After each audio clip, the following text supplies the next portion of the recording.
Meghan's letter to her father could have been the perfect plan to play the victim and turn everyone against him. But despite meticulously crafting her message, she exposed herself with 3 mistakes that we're about to reveal. Welcome back, my body language buddies. My name is Jesus Enrique Rosas. I'm the body language guy, and it would be great if you join us by just liking this video, subscribing, and hitting that bell. Let's get down to it. Just to recap, Meghan sent a letter to her father Thomas Markle, a letter that was eventually published in part by the Mail on Sunday. She sued for breach of privacy, and when the newspaper sued back, her former communications secretary, Jason Knopf, showed the receipts to prove that she had anticipated, if not pushed herself, the letter to the media. So the big question is if Meghan really wanted this letter to remain private, or if it was crafted so it could have a second life in case it was leaked. And the first glimpse at the structure of the letter tells a lot about her personality and her intentions. First, you don't have to actually read the words to notice that it is organized in carefully broken paragraphs. There is a rhythm to it, and that is very difficult to achieve if you're writing spontaneously. You have to keep in mind that this letter was supposed to be private. The only reason Meghan discussed this with her communications secretary was to not reveal any sensible information in case it was leaked. But that didn't include the fact of injecting the letter with information that could have a second narrative in case it hit the public opinion. I'm not going to read the whole letter, but instead focus on critical points like the 3rd and 4th paragraphs. The 3rd one reads, "You've told the press that you called me to say you weren't coming to the wedding. That didn't happen because you never called." It's really useful if you think of these statements as if Meghan was talking directly to her father and her father had the possibility of responding to her statements. So when she says, "that didn't happen because you never called," we arrive at the first problem. She is affirming a negative.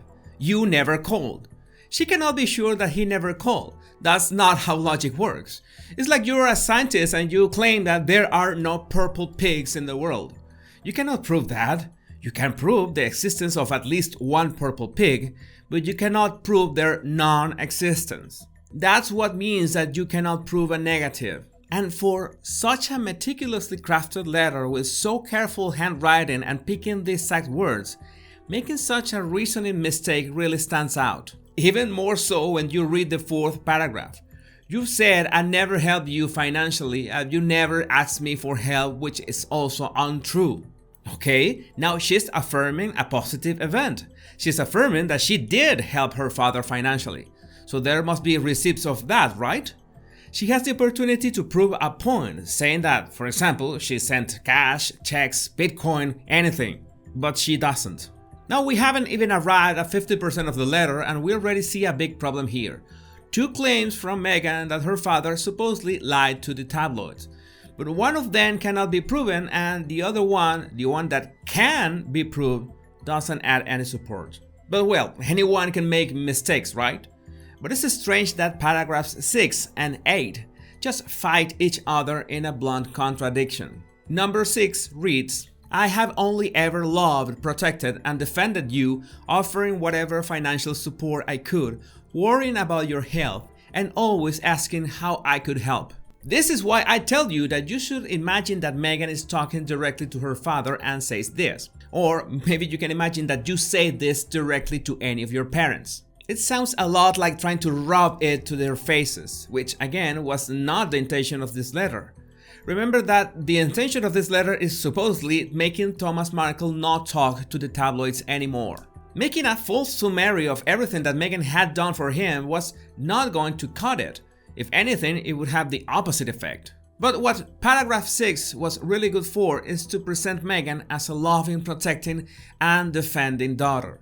You know, in case it was leaked to the press. But that's until paragraph 8 appears. "I called and text. I begged you to accept help. We sent someone to your home, and instead of speaking to me to accept this or any help, you stopped answering your phone and chose to only speak to tabloids." This is odd. Why is Meghan doing a recap of her father's actions? I mean, if this is the truth, why would there be the need to explain his actions to him? Especially the part, "You chose to only speak to tabloids." How could you possibly know that he made that decision if you just said that you couldn't speak to him? But at the same time, paragraph 6 claims that she was in contact with him all the time. It's really odd when you begin to strip every paragraph individually and define what is the precise intention behind each and every one of them. And as you progress through the letter, it makes less and less sense. Remember, if you imagine Meghan talking directly to her father, because this was intended as some kind of conversation. Meghan said that she wrote this letter to her father so that Prince Charles would leave Harry alone. So the letter was written to elicit a response from her dad. Ideally, it would have been a verbal response, but the desired response would have been to not talk to the tabloids any longer. That was the alleged goal behind the letter. But if there was any intention to even remotely reflect that, it gets lost in ornaments like this one. I realize you are so far down this rabbit hole that you feel, or may feel, there's no way out. But if you take a moment to pause, I think you'll see that being able to live with a clear conscience is more valuable than any payment in the world. Meghan's letter was hard enough to read because, again, it didn't make much sense at all, much less for its intended goal.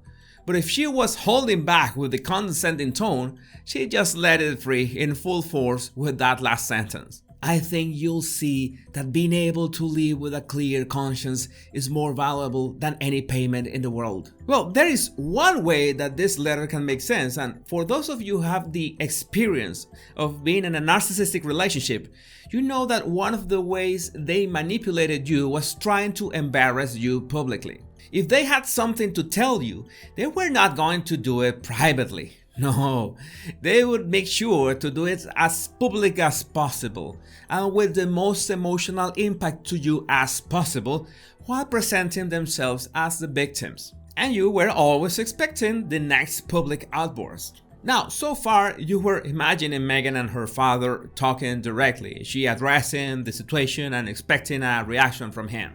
But if you remove Thomas Markle from the situation and just imagine Meghan with a megaphone, well, that's funny. Meghan with a megaphone.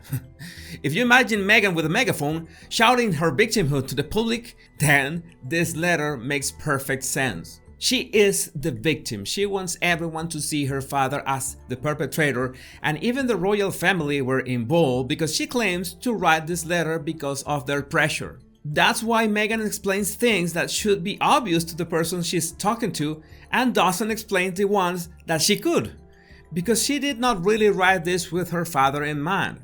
She wrote this for the public and treated herself with all the condescending tone she wanted. And if that's not sad enough, imagine doing this because you have to defend your husband, so she doesn't even care if the public perceives Harry as a man that cannot defend himself. Didn't he tell her about the never explain, never complain? Well, in this case, it should include never employ a public relations campaign disguised as a personal letter to boost the people's perception of you while putting down everyone else. But never explain, never complain is good as it is. If you want to support my channel and help me make more videos, all you have to do is like, subscribe, and hit that bell so you don't miss any of my body language analysis and tips. My name is Jesus Enrique Rosas, and I'll see you soon, my body language buddies.